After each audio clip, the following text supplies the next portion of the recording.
As I travel to schools throughout the country, one of the questions that I receive more than any of the others from the students that I speak to is, why in the world are you doing what you do? Because when you combine paper folding with stories, it is a little bit unusual for a job. Actually, for me, I was old when I discovered origami. I was already married with 2 children, a house, a dog, and a minivan. The students that I speak to throughout the country, they are so much further ahead of me with their own paper folding skills than I was at their age. For me, I discovered origami at the same time as I wrote stories to go with the models that I learned.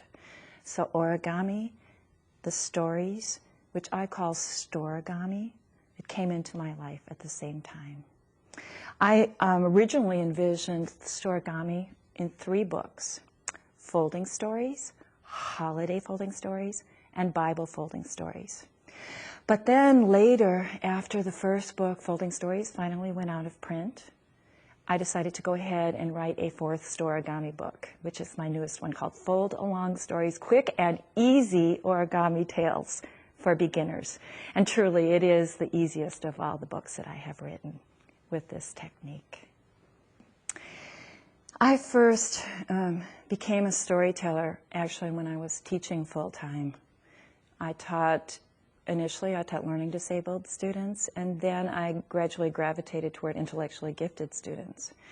And I think that most teachers understand this, that when you teach a class repeatedly throughout the day, by the time the day is over with, you are very good at your lessons. And unless you begin to add elements of drama or storytelling in your lessons, they can become rather flat. So really, I think my first experiences as a storyteller were actually in those years when I was a classroom teacher.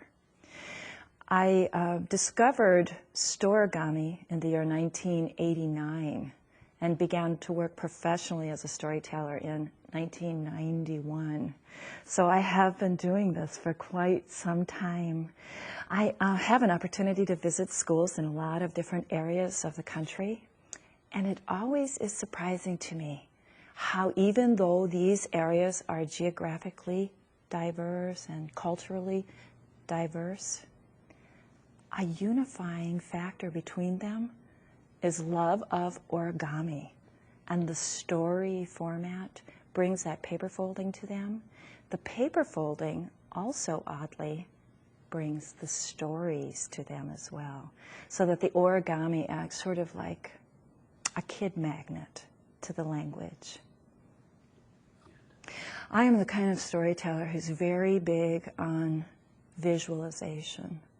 In fact, when I tell the stories, I see the scenes. And as I'm telling the stories and seeing the scenes, imagining the scenes, I'm understanding that each individual person in my audience is also imagining those scenes in their very own ways. We have all different imaginary bubbles above each head of the different pictures of the scenes being portrayed and demonstrated by the story, by the language, by the words. Because the exact picture is not right in front of them, when you use words as your medium, then we're all free to imagine what those words, in fact, look like in our own heads. My hope that when I visit a school and I speak to groups, students or adults, my hope is that I present to them a new way of looking at the world, a new way of using words, a new way of using paper, a new way of problem solving. I want to show them that even though this is a strange thing to do, to combine paper folding with stories, that it produces a new and unusual and successful art form. I want to give them the idea that, well, if she can combine paper with words and with stories, I wonder what I can combine paper with, or I wonder how I could illustrate my own stories. I would like to open up the possibilities of creative imagination to the groups that I speak to. I'm going to be telling the story Penny's Paper Pocket from this book all about pockets, which is 128 pages worth of different ways to use pockets in an educational setting with children, young children, preschool age, about age 3 through 6. And Penny's Paper Pocket also involves origami. It is the simplest origami that I teach to young children. Another story that I'm going to be presenting is from the book Fold Along Stories, Quick and Easy Origami Tales for Beginners. We will have a fold-along session with a story called The Best Stories with all of the kids in the audience. Well, they'll actually fold the origami along with me. One of my favorite stories from this book, Holiday Folding Stories, is the story Home for Christmas. And it's a historical story set in central Wisconsin in the year 1880.